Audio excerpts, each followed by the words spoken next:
बिस्मिल्लाहिर्रहमानिर्रहीम। मैं हूं मोहम्मद आसिफ चौधरी और हम चैप्टर 11 पढ़ रहे थे शॉर्ट टर्म फाइनेंसिंग। तो शॉर्ट टर्म फाइनेंसिंग के पार्ट 1 में हमने कुछ चीज़ें डिस्कस की। तो अब हम जो इसका पार्ट 2 है उसमें शॉर्ट टर्म बिजनेस लोन्स की बात करेंगे कि शॉर्ट टर्म बिजनेस लोन्स क्या होते हैं। जैसे कि अनसिक्योर्ड लोन्स होते हैं। अनसिक्योर्ड लोन वो लोन होता है जिस पे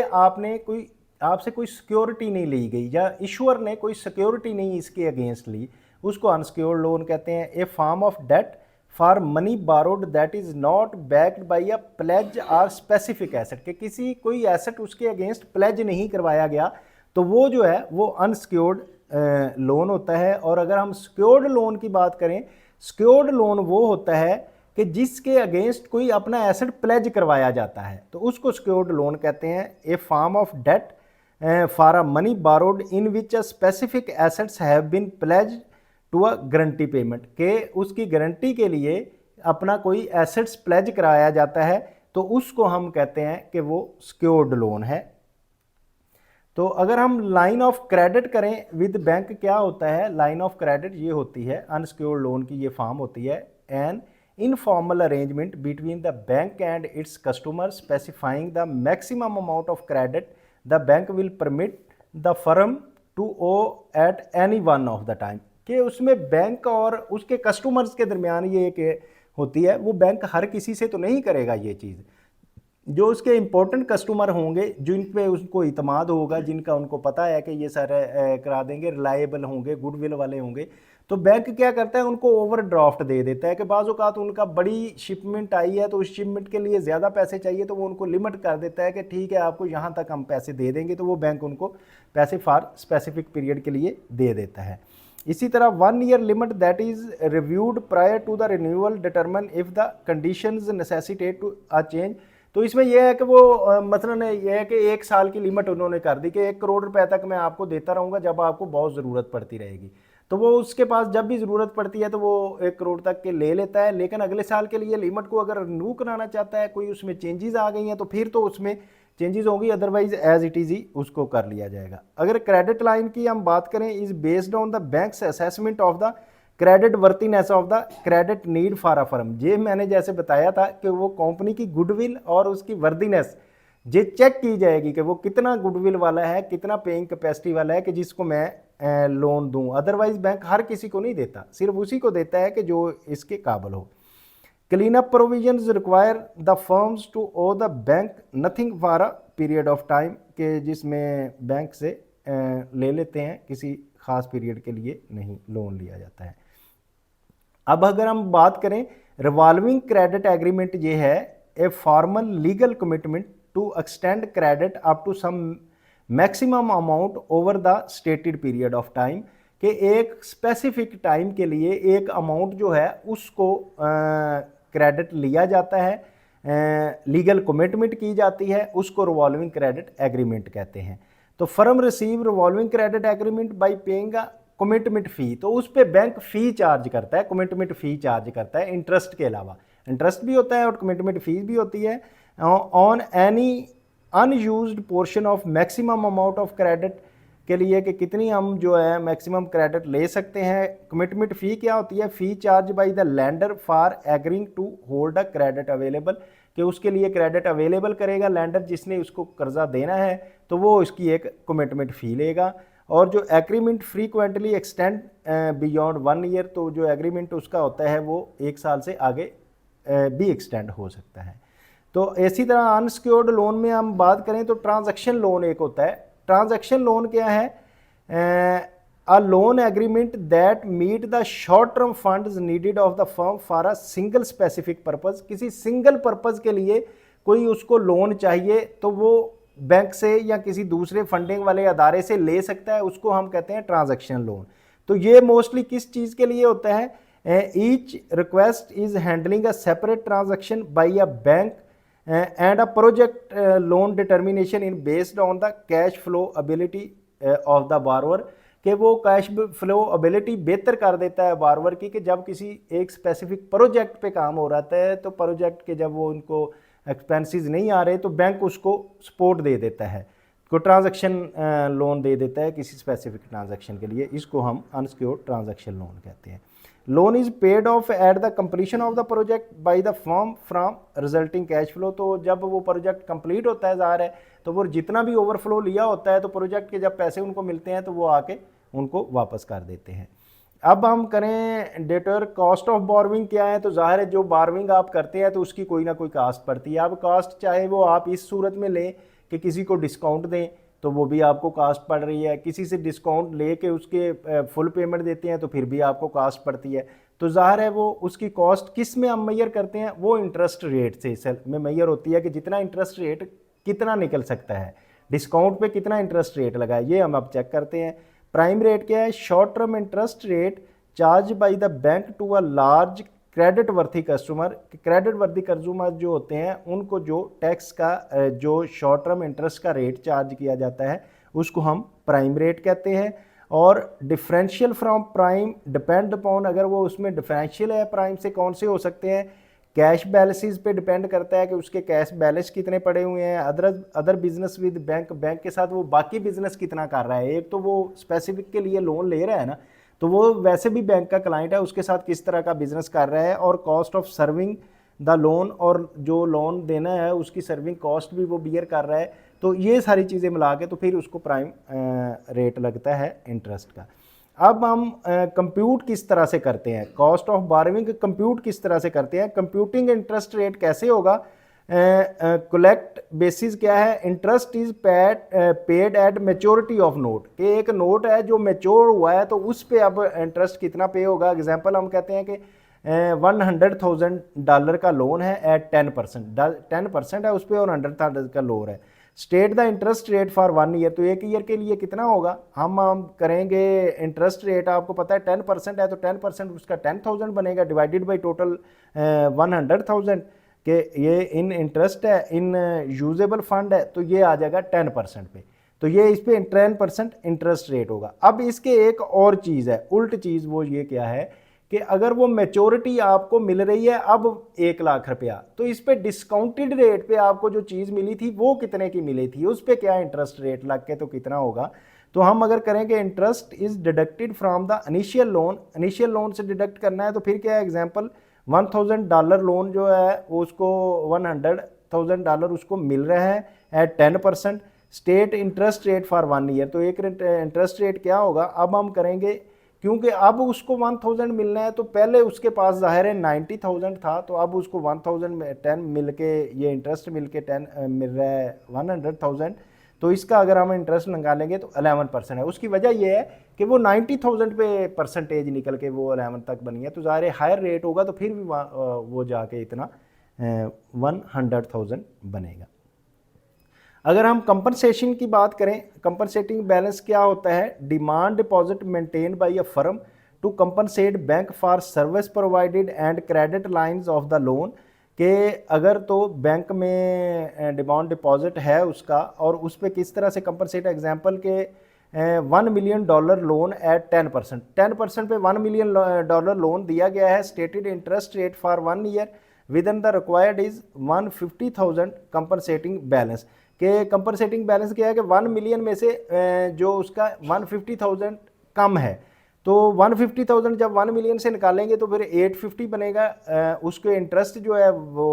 10% है, 1,000 है, तो इसको जब डिवाइड करेंगे तो हमारे इंटरेस्ट रेट निकल आएगा। ये बेसिकली हम इससे इंटरेस्ट रेट निकालते हैं कि वो क्या बन रहा है, वो फिर इनिशियल अमाउंट से इस तक पहुंचने में जो लगती है।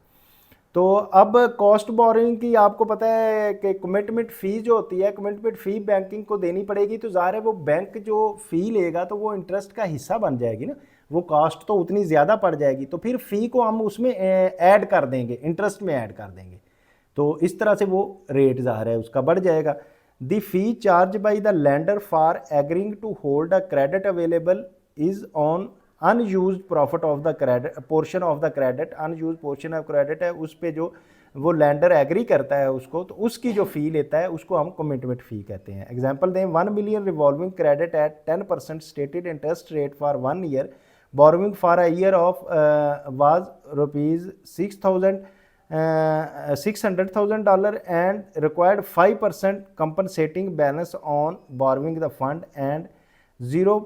5% commitment fee on $4,000 for unused credit. तो ये कमिटमेंट फ़ी है कि ये अभी उसने दिया नहीं है, लेकिन उस पर उन्होंने कमिट किया है कि मेरे पास अवेलेबल होगा, जब भी आप लेंगे मैं आपको दे दूंगा। तो ज़ाहिर है क्योंकि अभी दिया नहीं, बैंक के पास ही है, तो फिर उसकी रेट कम होगा। जो दे दिया उस पर 5% है, जो कमिट किया है, कमिटमेंट फ़ी जो की है उसने लीगल एग्रीमेंट किया है देने के लिए कमिटमेंट फ़ी का, वो 0.5% है। तो अब हम इसमें निकालेंगे, अगर इंटरेस्ट का हम निकालते हैं तो ये आ जाएगा 10%, 60,000 आ जाएगा। ठीक है, कमिटमेंट फ़ी जो है वो टोटल 4 लाख, हमने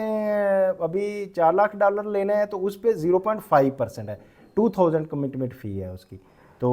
इंटरेस्ट जो है 60,000 है। तो इसको कंपनसेटिंग बैलेंस अगर हम करेंगे तो 6,000 मल्टीप्लाई 5% जो होगा वो आ जाएगा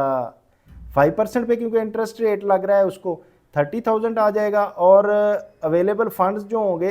क्योंकि 6 लाख टोटल हैं, तो 6 लाख में से इंटरेस्ट तो चला गया 30,000, बाकी 570 रहेंगे। अब 570 पे कितना उस पर इंटरेस्ट लग रहा है, एक तो जो उसने इंटरेस्ट दिया उसका होगा, टोटल इंटरेस्ट होगा, दूसरा उसने जो कमिटमेंट फ़ी दी उसकी, तो वो जब लगा के हम निकालेंगे तो वो 10% उसकी बन जाएगी इंटरेस्ट रेट। तो इसी तरह affective annual rate for the interest generally, affective annual rate निकालने के लिए क्या होता है, उसमें भी टोटल इंटरेस्ट पर टोटल फ़ी पे की है, ये टोटल यानी कि वो बैंक चार्जेस और इंटरेस्ट मिल के डिवाइडेड बाई यूजेबल फंड के कितने फंड्स उनको मिले हैं, इसको मल्टीप्लाई 365 डेज होंगे डिवाइडेड बाई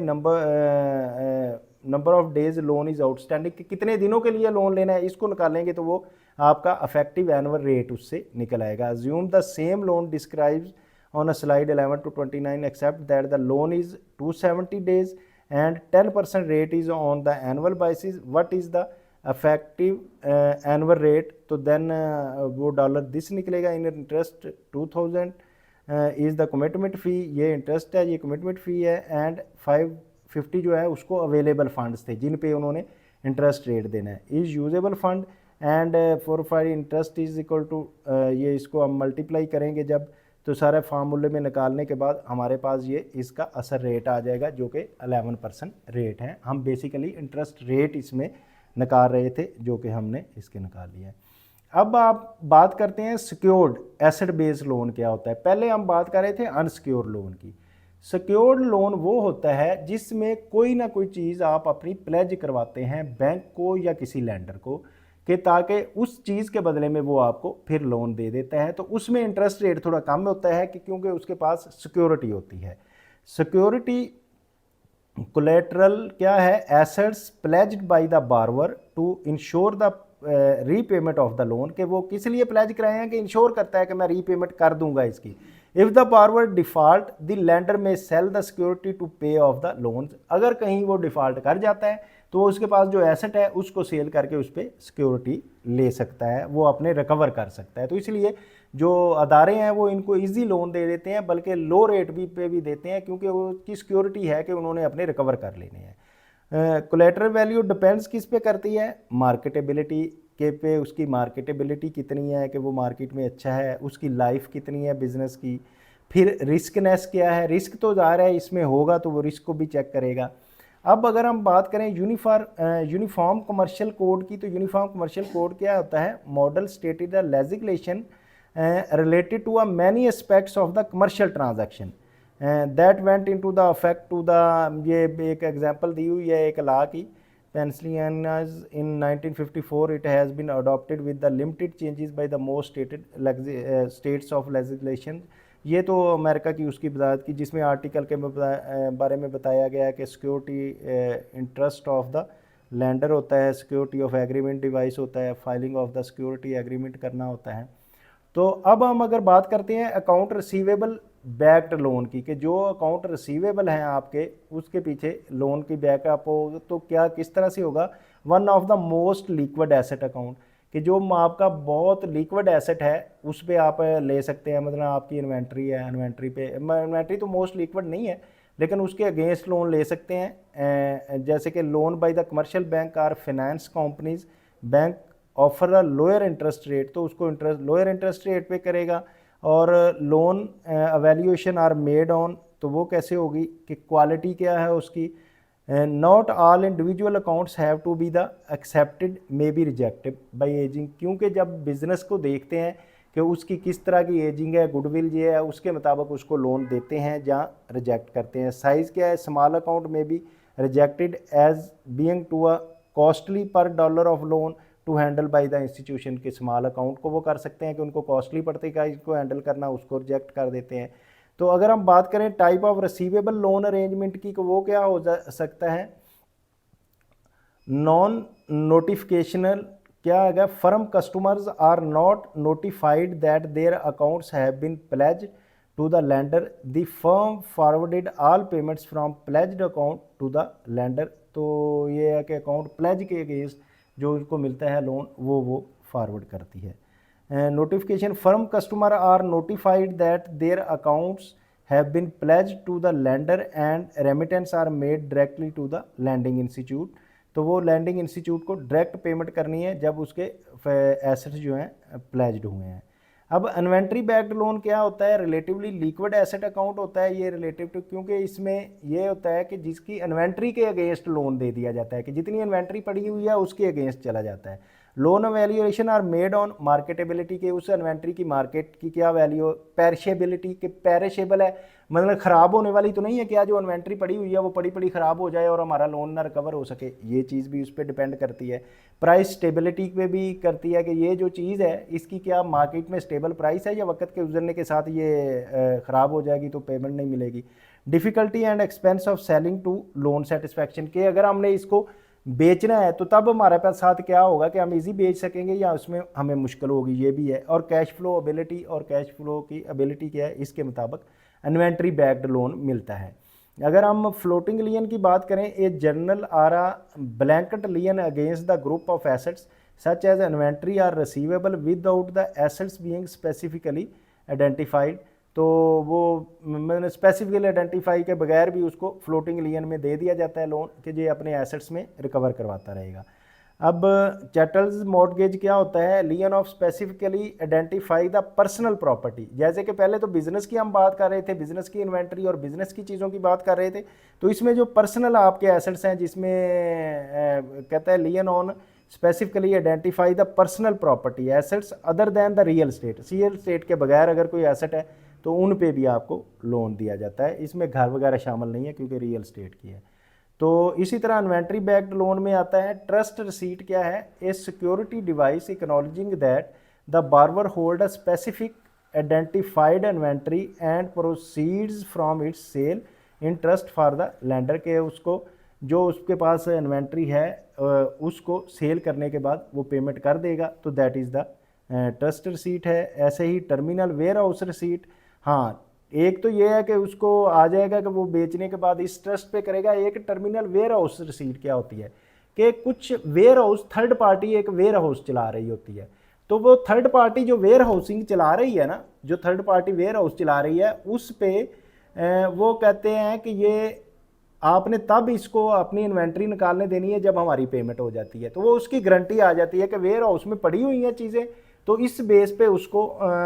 वो कर लेते हैं। तो इस तरह से इसको कहते हैं वेयर हाउसिंग, कि वेयर हाउस से वो चीज़ें निकाल ही नहीं सकता जब तक पेमेंट उसकी ना देगा। तो इसको कहते हैं receipts of the deposit of a goods public warehouse that lender hold a collateral for loan, के उससे कलेक्टिंग के उसको दे। अब अगर हम बात करें फील्ड वेयर हाउस रिसीट क्या होता है, फील्ड वेयर हाउस भी इसी तरह एक वेयर हाउस है जिसमें आपकी इन्वेंट्री पड़ी हुई है, उसके अगेंस्ट आपको लैंडर लोन दे देता है कि ये इन्वेंट्री का जब आप स्लिप मुझे दे देंगे, मेरे कहने पे इन्वेंट्री निकलेगी, जैसे जैसे आप इंस्टॉलमेंट पे करते जाएंगे या आप मुझे लोन देते जाएंगे उतनी निकालते जाएंगे, तो इस तरह से भी इन्वेंट्री बेस पे लोन मिल जाता है। Are receipts for a goods segregated and sorted on the borrower's premises but under the control of an independent warehousing company that the lender hold a collateral of from the loan, यानी कि वो चाहे बारवर के ही where housing हो, अपने ही उसके ware house में पड़ी है, लेकिन उसकी अथॉरिटी जो है थर्ड पार्टी के पास है, वेयर हाउसिंग अथॉरिटी है, तो जो वेयर हाउसिंग अथॉरिटी है उसके कहने पे उसको वो लोन मिल जाता है। इसी तरह हम फैक्टरिंग की अगर बात करें तो फैक्टरिंग अकाउंट रिसीवेबल क्या होता है, selling of a receivable to a financial institution the factor usually without resources, कि किसी रिसीवेबल है, आपने किसी से पैसे लेने हैं तो वो इंस्टीट्यूट को कह देते हैं कि जी आप इनसे ले लें, लेकिन उसमें ज़ाहिर है कुछ ना कुछ आप उसको डिस्काउंट देंगे तो उस पर ही होगा। Factor is often subsidiary of bank holding company, जो बैंक या बैंक की कोई सब्सिडरी हो सकती है उसको आप कह सकते हैं। Factor maintain a credit department and form a credit checks on accounts, allow firm to eliminate their credit department and associate cost, यानी कि वो एक क्रेडिट डिपार्टमेंट जो है एक फर्म का, उसको कहते हैं जी आप ना ले, हम आपका सारा काम कर देते हैं। तो वो क्रेडिट डिपार्टमेंट मोस्टली बैंक्स का होता है, तो वो उसके यहाँ पे उसके जो क्रेडिटर हैं उनसे पैसे रिकवर करते हैं। Contract are usually for 1 year but are renewable, mostly 1 year का होता है लेकिन उसको रिन्यूएबल हो सकता है। फैक्टरिंग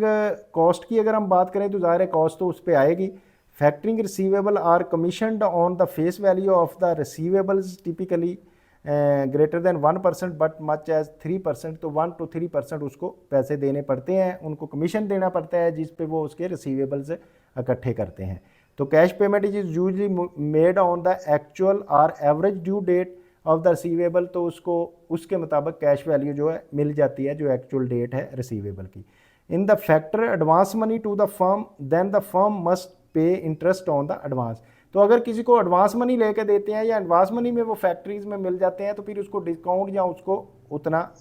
उसका इंटरेस्ट मिलता है। Total cost of factoring is composed of the factoring fee plus interest charges and plus cash advances, अगर इसमें ज़ाहिर है फैक्टरिंग में वो शामिल होंगे, अगर कोई एडवांसेस दे रहे हैं उस पर लेने का इंटरेस्ट दे रहे हैं या उसका जितना इंटरेस्ट है वो भी शामिल हो के, और कोई फ़ी है तो वो शामिल हो के इसमें शामिल हो जाएगी। Aldous expensive it provides the firm with the substantial flexibility, ये कि एक्सपेंसिव इसलिए है कि उसमें कलेक्शन की कमीशन भी देनी पड़ती है, इंटरेस्ट भी है उसमें, और फिर वो मुश्किल तो है लेकिन एक्सपेंसिव भी है, लेकिन कंपनी को फ़ायदा हो जाता है कि वो क्रेडिटर्स के साथ अपने रिसीवेबल्स के साथ उनको इशू नहीं होता, वो खुद ही ये कंपनी रिसीव करती रहती है। तो अगर हम बात करें composition of short term financing की, तो कंपोजिशन क्या है? Best mix of short term expenses depends on किस किस चीज़ों पे कंपोजिशन बनती है। कॉस्ट ऑफ फाइनेंसिंग मेथड, एक तो आपने देखना है कि फाइनेंसिंग का जो मेथड है उस पर कॉस्ट क्या आ रही है। दूसरी अवेलेबिलिटी ऑफ फंड्स, कॉस्ट कम आ रही है लेकिन फंड्स ही नहीं अवेलेबल, तो फिर हमने ये भी चीज़ चेक करनी है कि कहाँ से फ़ंड अवेलेबल है। देन आपने टाइमिंग देखनी है कि आपको जिस टाइम पे चाहिए उस पे मिल रहे हैं, फ्लेक्सिबिलिटी कितनी है उसमें। फिर आपने degree to which the assets are encumbered, तो ये भी देखना है आपने। तो इस तरह से आपको शॉर्ट टर्म फाइनेंसिंग आप अपनी फर्म के लिए अरेंज कर सकते हैं बगैर लॉन्ग टर्म फाइनेंसिंग अरेंज किए हुए। तो ये सारे मेथड्स हैं जिसमें आप अपने वर्किंग कैपिटल में अगर कोई प्रॉब्लम आ रही है, छोटी छोटी चीज़ें हैं जो करने से, कभी पेमेंट आपको रोकने से, किसी को जल्दी ना देने से और किसी से जल्दी रिसीव करने से, या किसी को डिस्काउंट देने से, या किसी को कमीशन देने से, इस तरह से शॉर्ट टर्म फाइनेंसिंग आपकी कंप्लीट होती है। तो आज हमारा चैप्टर नंबर 11 था शॉर्ट टर्म फाइनेंसिंग का, और इसके 2 पार्ट्स हैं। अल्हम्दुलिल्लाह हमने कंप्लीट कर लिया और मैं उम्मीद करता हूँ कि आप इसको बहुत अच्छी तरह समझ गए होंगे। अगर नहीं फिर भी समझे तो फिर आप मुझे इस पे कमेंट बॉक्स में कमेंट करें और पूछें, तो मैं इंशाल्लाह आपको बताऊंगा। और आप चाहते हैं कि बाकी लोग भी सीखें तो इनको लाइक करें, शेयर करें, सब्सक्राइब करें। Thank you very much.